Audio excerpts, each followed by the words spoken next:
Hello students, अपना inorganic chemistry में second chapter solution वाला चल रहा है। तो उसमें मैंने आपको वेपर प्रेशर तक, वाष्प दाब तक करवा दिया था और लास्ट क्लास के अंदर मैंने आपको बताया था कि अपन राउल्ट्स का नियम करेंगे। ठीक है, तो विलियन में वाष्प दाब की कैलकुलेशन के लिए राउल्ट्स के दो नियम हैं। तो अपन देखें इसमें, तो राउल्ट्स के दो नियम कौन से हैं। देखो,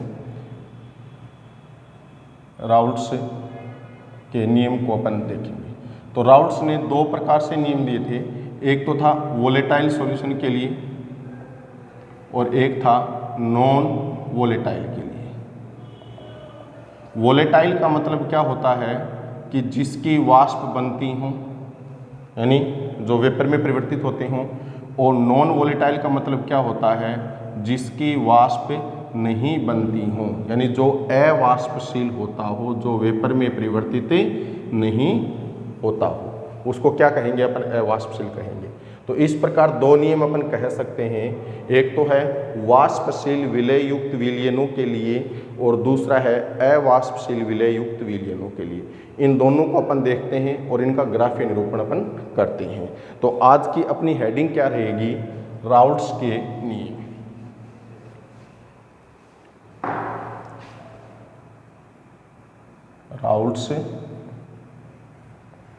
राउल्ट्स के नियम। नंबर एक अपन लिखेंगे वाष्पशील विलय युक्त विलयनों के लिए,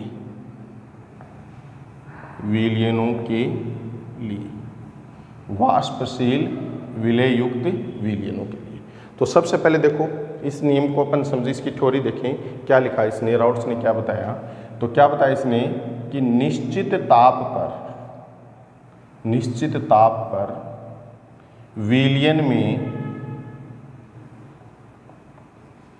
किसी अवयव का आंशिक वाष्प दाब उस अवयव के मोल भिन्न, या अपन मोल अंश या मोल प्रभाव जिसको कह सकते हैं, मोल भिन्न के अनुक्रमानुपाती होता है। अनुक्रमानुपाती, या इसको अपन लिख सकते हैं समानुपाती होता है। तो अब इस चीज़ को, इसकी थ्योरी को अपन थोड़ा सा समझने की कोशिश करते हैं। मैंने स्टार्टिंग में आपको बताया था कि अपन इस चैप्टर के अंदर किस प्रकार के विलयनों को डिस्कस कर रहे हैं, द्विअंगी विलयन। द्विअंगी विलयन कौन से होते हैं, जिसके दो कंपोनेंट हों, दो घटक हों, उनमें से एक कंपोनेंट को अपने ए माना है और दूसरे को अपने क्या माना है, बी। तो यहाँ पर जो कंपोनेंट ए था, इसको अपन क्या कह रहे हैं, सॉल्वेंट, विलायक, और जो कंपोनेंट बी है, इसको अपन क्या कर रहे हैं, सोल्यूट, यानी विलेय पदार्थ। ठीक है, तो यहाँ पर जो सॉल्वेंट होगा वो तो वोलेटाइल है, लेकिन जो राउल्ट्स का अपन प्रथम नियम कर रहे हैं, उसमें सोल्यूट भी क्या होगा, वोलेटाइल होगा।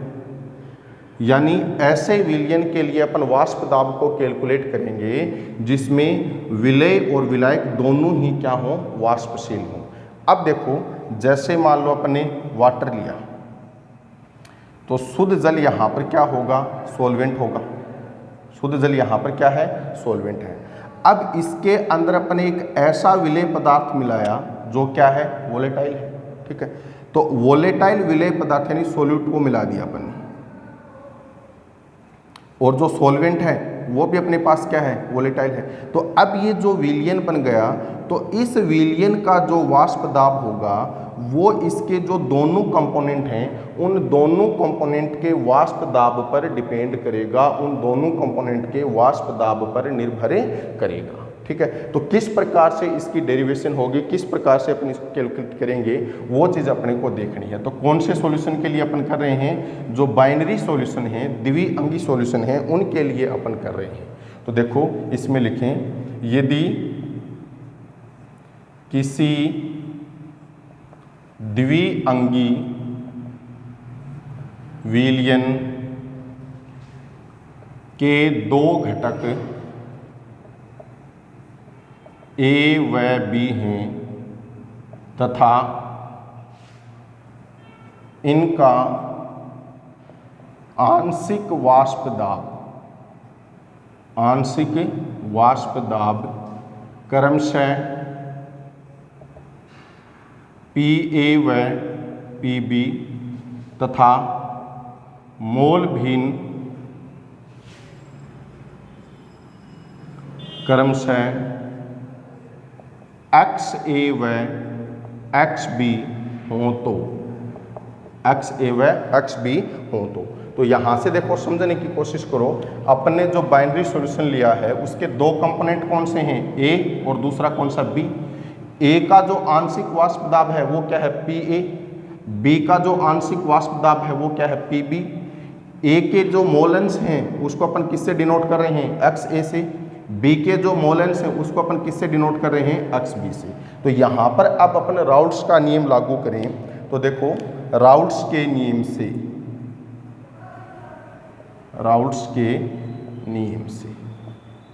तो राउल्ट्स का नियम क्या कहता है कि विलयन में किसी अवयव का आंशिक वाष्प दाब उस अवयव के मोल भिन्न के क्या है, अनुक्रमानुपाती होता है।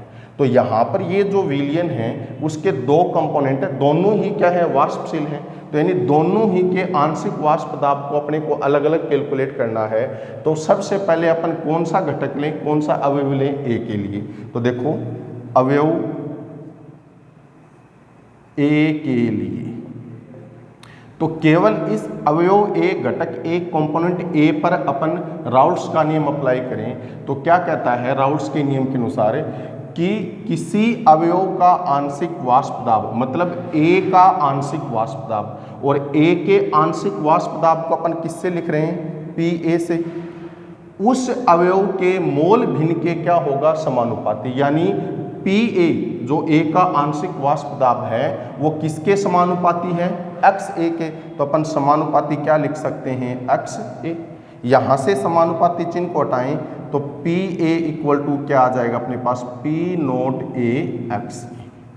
ये समीकरण नंबर अपने पास क्या आ गई, 1 आ गई। और यहाँ पर जो P नोट A है वो क्या है, A का शुद्ध अवस्था में वाष्प दाब। यानी जब अपने A और B को नहीं मिलाया था तो दोनों ही क्या है, वोलेटाइल है, दोनों ही क्या है, वाष्पशील हैं। तो A और B को अपन ने जब नहीं मिलाया था, जब तक अपन ने इन दोनों को मिलाकर सॉल्यूशन नहीं बनाया था, तो उससे पहले अपन अलग से A का वाष्प दाब देखें और अलग से B का वाष्प दाब देखें। तो अलग से A का सेपरेटली वाष्प दाब देखेंगे तो वो वाष्प दाब क्या होगा, P नोट A है। चूंकि अपन ने इसके अंदर किसी को मिलाया नहीं है इसलिए कौन सी अवस्था में होगा, शुद्ध अवस्था में होगा। तो P नोट A को अपन क्या लिखेंगे, A का शुद्ध अवस्था में वाष्प दाब। तो ये जो राउल्ट्स का नियम अपन ने अप्लाई किया ये कौन से कंपोनेंट पर अप्लाई किया है, A के लिए। अब इस सॉल्यूशन के अंदर दूसरा कंपोनेंट कौन सा है, B है। तो B पर अपन राउल्ट्स का नियम लागू करें तो देखो क्या होगा, नेक्स्ट अपना स्टेप, अवयव B के लिए, अवयव B के लिए, ठीक है। तो क्या होगा कि उस अवयव का आंशिक वाष्प दाब यानी B का आंशिक वाष्प दाब, तो B का आंशिक वाष्प दाब क्या है, PB, किसके समानुपाती होगा, B के मोलेंस। तो B के मोलेंस को अपन ने क्या लिखा, XB, तो समानुपाती क्या होगा, XB। यहाँ से समानुपाती चिन्ह को हटाएं तो PB इक्वल टू अपने पास क्या आएगा, P नोट B XB। ये समीकरण नंबर अपने पास क्या आ गई, 2 आ गई, ठीक है। यहाँ पर P नोट B क्या है, B का शुद्ध अवस्था में वाष्प दाब यानी वेपर प्रेशर। अब ये तो दोनों अवयवों के लिए अलग अलग हो गए, लेकिन अपने को तो इन अवयवों से मिलकर बने विलयन का वाष्प दाब कैलकुलेट करना है। तो यहाँ पर एक नया नियम लागू होगा, वो नियम कौन सा है, डाल्टन का आंशिक वाष्प दाब का नियम। 11वीं कक्षा के अंदर पढ़ा होगा आप लोगों ने। और डाल्टन का आंशिक वाष्प दाब का नियम क्या कहता है कि किसी विलयन का आंशिक वाष्प दाब उस विलयन में उपस्थित अवयवों के आंशिक वाष्प दाब के योग के बराबर होता है। तो देखो डाल्टन के आंशिक वाष्प दाब के नियम से, आंशिक वाष्प दाब के नियम से। तो यहाँ पर अपन लिख सकते हैं पीएस। पीएस का मतलब क्या है? सॉल्यूशन का आंशिक वाष्प दाब, या पीएस को अपन क्या लिख सकते हैं? पीटी लिख सकते हैं। टी का मतलब क्या हुआ? टोटल। तो टोटल किसका होगा? सॉल्यूशन का होगा। तो पीएस लिख दो या पीटी लिख दो। तो डाल्टन का नियम क्या कह रहा है कि इस विलयन में उपस्थित सभी अवयवों के आंशिक वाष्प दाब का योग उस विलयन का क्या होगा? आंशिक वाष्प दाब होगा। तो यहाँ पर बाइनरी सॉल्यूशन के अंदर कौन कौन से कंपोनेंट हैं? एक तो ए है, दूसरा क्या है? बी है। तो ए का आंशिक वाष्प दाब अपन ने क्या लिखा? पी ए, और बी का आंशिक वाष्प दाब अपन ने क्या लिखा है? पी बी लिखा है। तो इस विलयन का आंशिक वाष्प दाब क्या होगा? पी ए प्लस में पी बी। ठीक है। अब देखो पी ए का मान किस में है? समीकरण 1 में। पी बी का मान किस में है? समीकरण 2 में। और इसको अपन लिख दें समीकरण 3। इक्वेशन नंबर कितनी आ गई अपने पास? ये 3 आ गई। तो देखो समीकरण 1 और 2 से मान अपन किस में रखें? समीकरण 3 में रखें। तो समीकरण 1 व 2 से, या समीकरण 1 व 2 से मान रखने पर, तो समीकरण 1 और 2 से देखें तो पी एस इक्वल टू क्या होगा? पी ए का मान क्या है? P note A X A, समीकरण 1 में है। P note A X A plus में पी बी का मान क्या है? P note B X B, जो कि समीकरण 2 में है। अब देखो यहाँ से एक चीज़ मैंने पहले भी आपको बताई थी, अपने जब कंसंट्रेशन यूनिट्स की थी तो वहाँ पर एक मोल अंश या मोल भिन्न आया था। तो वहाँ पर मैंने आपको लिखवाया था कि X A plus X B equal to क्या होता है? 1 होता है। ये संबंध क्या था कि किसी विलयन में उपस्थित प्रत्येक अवयवों के मोल भिन्नों का योग, या अपन यूँ कहें कि विलयन में उपस्थित सभी अवयवों के मोल भिन्न या मोल अंश का योग सदैव क्या होता है? 1 होता है। तो यहाँ पर ये विलयन क्या बाइनरी है, तो इसमें 2 ही कंपोनेंट हैं, तो दोनों के मोल अंश या मोल भिन्न का योग यहाँ पर भी क्या होगा? 1 होगा। तो अपन लिख सकते हैं X A plus X B equal to क्या होगा? 1। अब यहाँ से अपन क्या लिख सकते हैं? X A equal to 1 minus X B. तो इस इक्वेशन में देखें अपन, तो X A plus X B है, तो यहाँ से अपन ये X A plus X B equal to 1 या एक्स ए इक्वल टू क्या लिख सकते हैं? 1 माइनस एक्स बी, यानी यहाँ पर ये मान अपन रखें तो इसको अपन समीकरण नंबर 4 लिखें। तो देखो अतः है समीकरण 4 से, तो एक्स ए का मान समीकरण 4 में रखें तो पी एस इक्वल टू क्या होगा? P note A, X A का मान अपने पास कितना आया? 1 माइनस एक्स बी प्लस में क्या है? P note B X B. इसको सोल्व करें तो पी एस इक्वल टू, ये मल्टीप्लाई हो जाएगा तो क्या होगा? P note A minus P note A X B plus में क्या होगा? P note B X B. यहाँ पर अपन एक्स बी को कॉमन ले लें और इंटरचेंज कर देते हैं तो पी एस इक्वल टू क्या होगा? पी नोट ए प्लस एक्स बी कॉमन आ गया, तो ब्रैकेट में अपने पास क्या बचा? पी नोट बी माइनस में पी नोट ए। ये समीकरण नंबर क्या आ गई अपने पास से?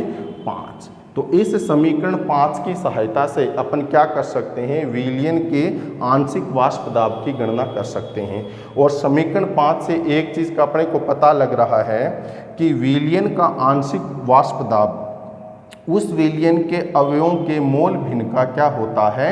रेखीय फलन होता है। तो अपन लिख सकते हैं अतः है विलयन का आंशिक वाष्प दाब उसके अवयवों के मोल भिन्न का, उसके अवयवों के मोल भिन्न का रेखीय फलन होता है। मोल भिन्न का क्या होता है? रेखीय फलन होता है। तो ये यहाँ तक क्या हो गया? राउट्स का नियम हो गया। अब इसका अपन ग्राफ या निरूपण करते हैं। तो इससे पहले इसको एक बार वापस मैं थोड़ा क्विक रिवीजन करवा देता हूँ। तो देखो वाष्पशील विलय युक्त विलयनों के लिए राउट्स का नियम क्या था कि निश्चित ताप पर विलयन में किसी अवयव का आंशिक वाष्प दाब उस अवयव के मोल भिन्न के क्या होता है? अनुक्रमानुपाती होता है। तो बाइनरी सॉल्यूशन के अंदर अपने दो कंपोनेंट लिए हैं ए और बी। तो इन दोनों के लिए देखो ए का आंशिक वाष्प दाब अपन ने क्या लिया है पीए, बी का आंशिक वाष्प दाब अपन ने क्या लिया है पीबी। ए के जो मोल अंश हैं वो क्या है एक्स ए, बी के मोल अंश क्या है एक्स बी है। तो इन दोनों कंपोनेंट्स पे अपन अलग अलग राउट्स का नियम लागू करें तो क्या होगा, अवयव ए के लिए, कंपोनेंट ए के लिए, तो राउट्स के नियम की परिभाषा के अनुसार ए का आंशिक वाष्प दाब ए के मोल भिन्न के क्या होगा, अनुक्रमानुपाती होगा। तो ए का वह आंशिक वाष्प दाब क्या पी ए, अनुक्रमानुपाती क्या लिखा अपने एक्स से, अनुक्रमानुपाती या समानुपाती चिन्ह को हटाएं तो पी ए इक्वल टू क्या आ गया पी नोट ए एक्स से। और यहाँ पर जो पी नोट ए जो टर्म्स आई है वो क्या है, ए का शुद्ध अवस्था में वाष्प दाब, यानी उस कंडीशन में ए का वाष्प दाब है जब ए और बी को अपने मिक्स नहीं किया था उससे पहले का, तो वो तो उसकी शुद्ध अवस्था होगी। तो पी नोट ए का है ए का शुद्ध अवस्था में वाष्प दाब। इसी प्रकार जो दूसरा अवयव बी है उसके लिए अपन राउट्स का नियम लागू करें तो बी का आंशिक वाष्प दाब किसके समानुपाती होगा, बी के मोल भिन्न के। तो पी बी समानुपाती एक्स बी, समानुपाती चिन्ह को हटाए तो P note B X B आ गया।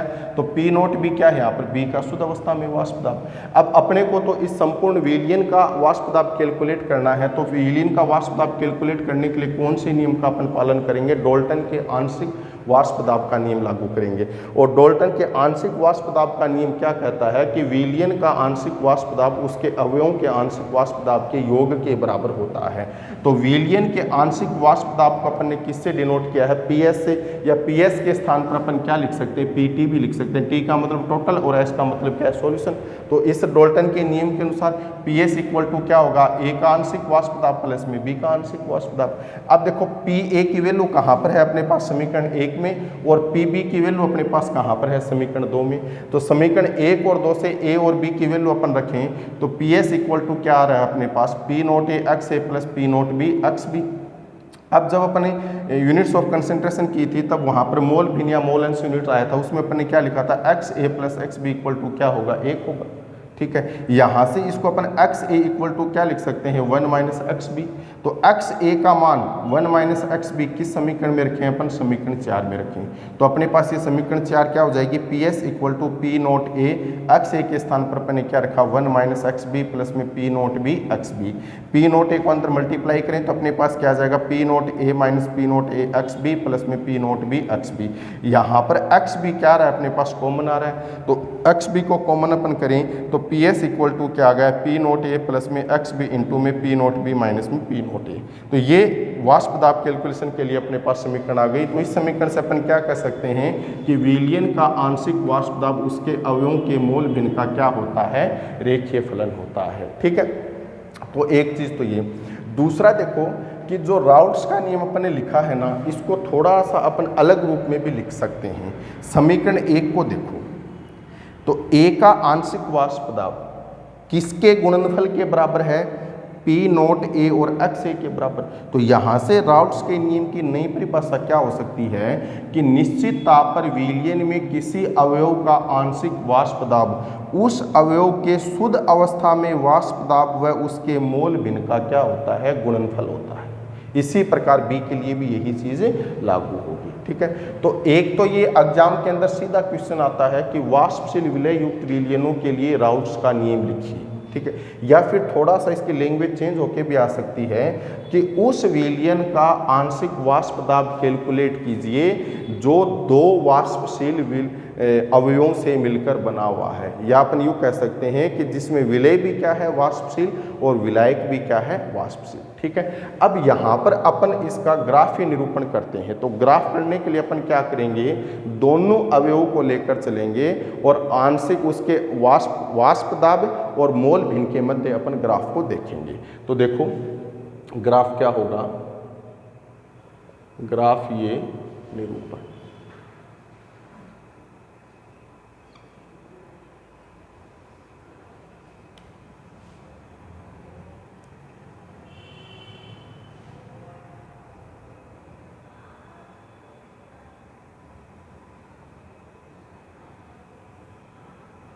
ठीक है, तो यहाँ पर एक तरफ अपन क्या लेंगे ए और दूसरी तरफ क्या लेंगे अपन बी। तो देखो यहाँ पर मान लो ए के लिए लिखें तो ये मान इसका क्या लिख दिया अपन, पी नोट ए। ठीक है। और यहाँ पर ये बी के लिए लिखे तो ये मान अपन क्या लिख दें, पी नोट बी, ठीक है। यहाँ पर अपन एक्स ए इक्वल टू क्या लिख दें, एक अधिकतम मान कितना होगा, ए का मोल भिन्न एक ही होगा, तो एक्स बी इक्वल टू क्या लिख दें, 0। यहाँ पर एक्स ए इक्वल टू क्या लिखें अपन, 0, और एक्स बी इक्वल टू क्या लिखें, 1, ठीक है। तो ये वाली जो ग्राफ की लाइन होगी ना, ये तो किसके लिए हो जाएगी, बी के लिए, और ये वाली किसके लिए होगी, ए के लिए। और किन किन के लिए लिखा अपने, उसके वाष्प दाब और उसके क्या है, मोल भिन्न के मध्य अपन इस ग्राफ को बना रहे हैं। तो देखो मोल भिन्न की संख्या बढ़ेगी तो उसका वाष्प दाब भी क्या होगा, बढ़ेगा। तो यानी दोनों एक तरह से क्या हो गए, समानुपाती हो गए। तो समानुपाती लाइन कैसी होती है, दो समानुपाती इकाई होने के मध्य अपन ग्राफ खींचते हैं तो इस प्रकार से अपने को एक सीधी रेखा प्राप्त होती है जिसको अपन हवाई जहाज वाला ग्राफ कहते हैं, ठीक है। तो यहाँ पर देखो ये क्या होगा, इसमें अपन देखें तो ए के लिए करें तो ए के लिए तो ये वाली लाइन है ना, तो देखो यहाँ पर ये क्या होगा, ये ग्राफ, ठीक है। बी के लिए क्या होगा, ये वाला,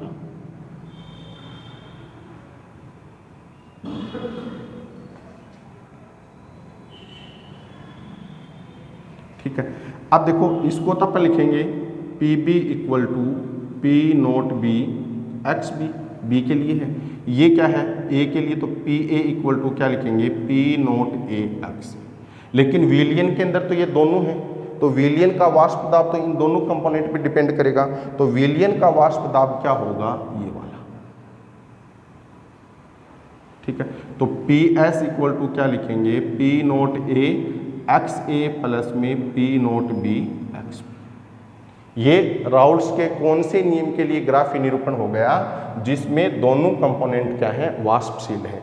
अब यहां से ग्राफ से अपने को एक दो बातें पता लगती हैं। पहला क्या है कि न्यूनतम वाष्प दाब कौन से घटक का है, यहाँ पर पी नोट ए का, और अधिकतम कितना है, पी नोट बी का, ठीक है। दूसरा, अगर वाष्प दाब ए का कम है और बी का वाष्प दाब अधिक है तो इसका मतलब क्या हुआ कि अवयव ए बी की तुलना में क्या है, कम वाष्पशील है, क्योंकि जो कम वाष्पशील होगा उसका वाष्प दाब भी क्या होगा, कम होगा, और जो अधिक वाष्पशील होगा उसका वाष्प दाब भी क्या होगा, अधिक होगा। तो यहाँ पर ए का वाष्प दाब कम है और बी का वाष्प दाब क्या है, अधिक है, ठीक है। तो इस प्रकार अपने राउल्स के प्रथम नियम के लिए ग्राफ बनाया। तो यहाँ पर अपन दो चीज़ें लिख सकते हैं कि अवयव ए अवयव बी की तुलना में कम वाष्पशील है, और अवयव ए का वाष्प दाब अवयव बी की तुलना में क्या है, कम है। जिसकी वाष्प कम बनेगी उसका वाष्प दाब भी क्या होगा, कम होगा। नेक्स्ट दूसरा अपन राउल्स का नियम करते हैं। दूसरा नियम क्या है, अवाष्पशील विलय युक्त विलयनों के लिए, यानी ऐसा विलयन अपन लेंगे जिसमें जो विलय पदार्थ है वो नॉन वोलेटाइल होगा, यानी जिसकी वाष्प नहीं बनेगी, ठीक है। तो ये इंपॉर्टेंट है, डायरेक्टली इसमें जो इसकी डेरिवेशन उससे क्वेश्चन पूछ लिया जाता है। तो देखो क्या है इसकी थ्योरी, अपन देखें कि निश्चित ताप पर अवाष्पशील विलय युक्त विलयन का वाष्प दाब केवल विलायक के आंशिक वाष्प दाब के बराबर होता है। क्यों होगा, देखो कि अपने दो कंपोनेंट लिए ए व बी, तो ए के लिए क्या लिखा अपने आंशिक वाष्प दाब पी ए, और बी के लिए क्या लिखा पी बी। तो बी जो कंपोनेंट है वो अपने पास क्या होता है, विलय पदार्थ सोल्यूट होता है, और ए क्या होता है अपने पास, सॉल्वेंट यानी विलायक होता है, ठीक है। तो बी तो यहाँ पर नॉन वोलेटाइल है, यानी इसकी वाष्प तो बनेंगी नहीं, तो इसके वाष्प नहीं बनेंगे तो इसका जो वेपर प्रेशर होगा वो भी क्या होगा, 0 होगा, नगण्य होगा। तो इस विलयन का वाष्प दाब केवल और केवल किस पे डिपेंड करेगा, जो सॉल्वेंट है उसके आंशिक वाष्प दाब पर डिपेंड करेगा। तो इसकी जो डेरिवेशन है वो सेम जो राउल्स का अपने प्रथम नियम किया था वाष्पशील विलय युक्त विलयनों के लिए, उसी प्रकार से है। तो ज़्यादा कुछ विशेष इसमें है नहीं। तो देखो अपन डाल्टन का सीधा नियम लागू करें इसमें, तो विलयन का कुल वाष्प दाब पी एस इक्वल टू क्या होगा, उसके अवयवों के आंशिक वाष्प दाब के योग के बराबर। तो पी ए प्लस में क्या लिखेंगे अपन, पी बी। अब पी बी क्या है, नॉन वोलेटाइल है, यानी सोल्यूट यहाँ पर क्या है, नॉन वोलेटाइल है, तो इसका आंशिक वाष्प दाब क्या होगा, नगण्य होगा। तो यहाँ पर अपन नगण्य 0 लिख सकते हैं। तो फिर पी एस इक्वल टू क्या आ जाएगा, अपने पास पी ए आ जाएगा। पी ए क्या है, सॉल्वेंट का आंशिक वाष्प दाब। यही चीज़ अपने थ्योरी के अंदर इसमें लिखा है। अब चूंकि अपने देखो जो पहला नियम क्या है उसमें अपने लिखा था कि पी ए इक्वल टू अपने पास क्या आता है, पी नोट ए एक्स ए आता है। तो ये P note A X A का मान किस में रखें, अपन समीकरण 1 में रखें। तो पी एस इक्वल टू क्या होगा अपने पास, पी नोट ए एक्स ए होगा। अब इस पे मोल भिन्न को लागू करें तो अपने पास क्या आया था कि XA plus XB equal to क्या आया था, 1 आया था। तो यहाँ से XA इक्वल टू क्या लिख सकते हैं अपन, 1 माइनस XB को लिख सकते हैं। तो समीकरण 2 में किसका मान रखें अपन, XA का मान रखें। तो समीकरण 2 से फिर क्या आ जाएगा, PS equal to P naught A, XA के स्थान पर अपने पास कौन सा मान आ गया, 1 माइनस XB। तो इनटू में क्या लिखा, 1 माइनस में XB। इसको मल्टीप्लाई करें तो PS इक्वल टू क्या होगा अपने पास, P नोट A माइनस में P नोट A XB, ठीक है। या फिर इसको अपन ऐसे भी लिख सकते हैं, P naught A XB equal to क्या आ सकता है अपने पास, P नोट A माइनस में PS, या XB इक्वल टू अपन क्या लिख सकते हैं, P naught A minus PS upon में P नोट A, ठीक है। तो ये समीकरण नंबर 3 आ गया। ये अवाष्पशील विलय युक्त विलयनों के लिए राउट्स का नियम हो गया। अब समीकरण 3 से 2-3 चीजें देखकर अपने एक नई परिभाषा, इसकी नई थ्योरी लिख सकते हैं राउट्स के नियम के लिए। तो यहाँ पर देखो, ये जो संबंध आया है P नोट A माइनस में PS, इसको अपन लिखते हैं वाष्प दाब में अवनमन। अवनमन का मतलब क्या होता है, कमी होना। अवनमन का मतलब क्या होगा, कमी होना। और P naught A minus PS upon में P नोट A, इस पूरे संबंध इक्वल टू अपन क्या लिख सकते हैं, वाष्प दाब में आपेक्षित अवनमन, ठीक है। तो समीकरण 3 से राउट्स के नियम की एक नई थ्योरी, नई परिभाषा बन जाएगी। वो नई परिभाषा क्या होगी कि निश्चित ताप पर किसी अवाष्पशील विलय युक्त विलयन के आंशिक वाष्प दाब में अवनमन, निश्चित ताप पर किसी अवाष्पशील विलय युक्त विलयन के आंशिक वाष्प दाब में आपेक्षित अवनमन, क्या लिखेंगे यहाँ पर, आपेक्षित अवनमन अवाष्पशील विलय B के मोल भिन्न XB के बराबर होगा। तो ये XB जो मोल भिन्न आया है वो कौन से कंपोनेंट के लिए है, विलय पदार्थ। और विलय पदार्थ यहाँ पर क्या है, नॉन वोलेटाइल है, यानी अवाष्पशील है। तो वाष्प दाब में आपेक्षित अवनमन किसके बराबर होगा, अवाष्पशील विलय पदार्थ के मोल भिन्न के बराबर होगा। तो ये अवाष्पशील विलय युक्त विलयनों के लिए कौन सा नियम हो गया, राउट्स का दूसरा नियम हो गया। अब यहाँ पर परीक्षा के अंदर क्वेश्चन कैसे पूछा जाता है, एक तो डायरेक्ट यही देते हैं, दूसरा ये सिद्ध करना पूछ सकते हैं कि राउट्स के नियम से सिद्ध कीजिए कि XB इक्वल टू क्या होगा, P naught A minus PS upon में P नोट A, ये सिद्ध करना पूछा जा सकता है।